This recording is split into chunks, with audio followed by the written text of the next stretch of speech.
So it's Saturday morning. We've been here at this marina since late Wednesday. We're now at a different site on the marina because we came in late on Wednesday, and then on Thursday they moved us, and we had the boat pressure washed, and now they've moved us to this location, which is a bit better because it's a bit less muddy, but we are kind of near where all the cranes are, so when they start doing the winching, and we can hear that because the cranes was literally parked right in front of our boat. Anyway, so yesterday was quite a productive day, and started to do the replacement of the bearing that he tried to replace when he was on the Tixer, and he ended up having to go in there to get everything, and it turns out it's a whole lot easier when the boat's not in the water. Anyway, so it is repainted that because that was a green before he started, so we wanted obviously to match the boat, so he's painted that with some Craftmaster paint, and that's going off nicely. I'm just going to go outside and just talk you through what I've done on the boat in terms of getting it prepped. So our plan was just to touch up the paint, because we thought, we had it blacked. We took her out last year and we had her blacked. So we just thought we was just going to need to touch it up, but having looked at it now, we're kind of needing to redo it. We used Peel Black last year, and I'm not so sure it's really worked that well for us, so we're just going to have to reblack her again, which is a bit of a pain. So yesterday I spent time just washing the bottom part of the boat.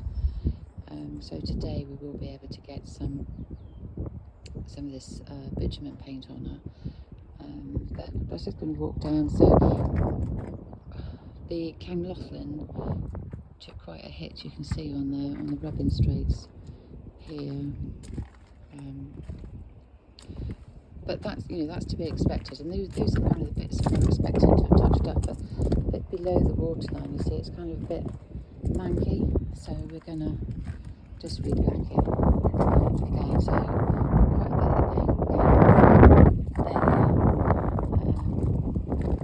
there, and the front. That's probably the locks that have done that. We're also going to have some new anodes put on. So when we took her out last July, the anodes didn't look too bad. That one there on the front, and we looked at the photos that I took, has decreased quite a lot. So we're then just going to have 4 new anodes put on. So we're grinding these other ones off, just to save us a little bit of money, basically. We've got bits and pieces all over the place in the deck there still, see, and inside the boat I haven't unpacked and put everything away because we're still going to move the boat, and I just didn't want to reduce the risk. I wanted to reduce the risk of anything breaking. I mean, we're lucky with our move out because I'd packed everything away and removed everything off shelves. Nothing was damaged because pretty much I'd packed and removed everything. So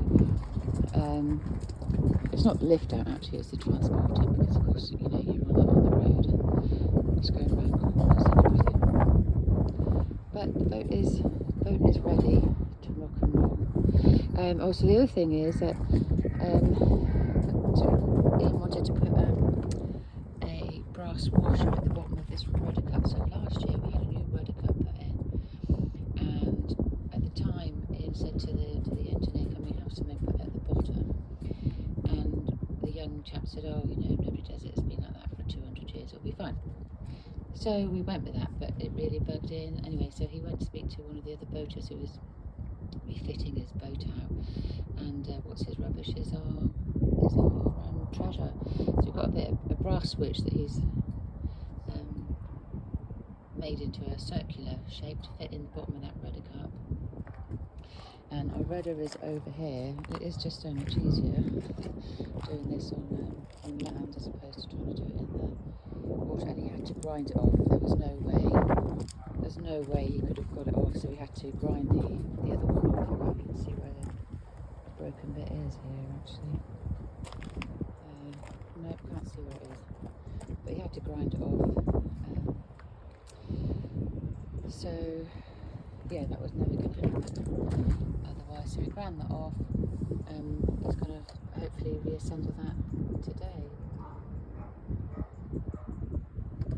So this is it. This is where we are at the moment. I'll see if I can just show you where some of these cranes are. So a lot of the boats that came out from the Whitchurch Marina were brought along to this marina, which is Aqueduct Marina, and so you see some heavy craneage there.